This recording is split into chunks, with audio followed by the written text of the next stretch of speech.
Okay, so according to the function f of x given above, in which year was the movie attendance at a maximum? So we can see that this kind of looks like a parabola. That's good. So we want to figure out where the vertex is.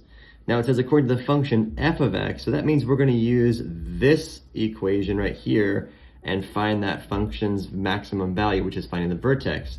So we take negative b over 2a, which is going to be negative 0.14 over 2 times negative 0.03, and that's going to equal 2. And then when you have a calculator, when you have a problem with your calculator, go ahead and bring your calculator in so we can see negative 0.14 and then divided by the quantity of 2 times a negative 0.03, and that's going to give me 2.33 and some change. 2.33. Now it says round to the nearest year, so that would just be 2 years. 2 years after 2000, so that's the year 2002. So 2 years after 2002. Okay, using the result from part 1, what does the function give you in billions sold that year? So what does the function give us? So if I plug in a 2, when I round to the nearest year, if I plug a 2 back in, here's what it would be. So I want f of 2.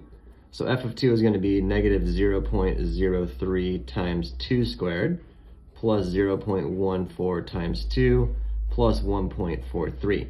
So f of 2 is going to be, again, I'll go ahead and use my calculator for that, negative 0.03 times a 2 quantity squared, whoops, delete that, squared, there we go, and then plus 0.14 times a 2, and then plus a 1.43. So I want to definitely show that, I've got that, so that's 1.59. 1.59, and 1.59 what? Well, this is movie tickets sold in billions, so 1.59 billion movie tickets sold. So you make sure we are using the correct units. And then it says, but how much does that differ?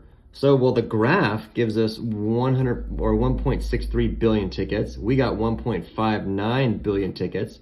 That's 0.04 billion. That translates to 40 million tickets sold. So that's quite a difference between the approximation of the function versus the graph.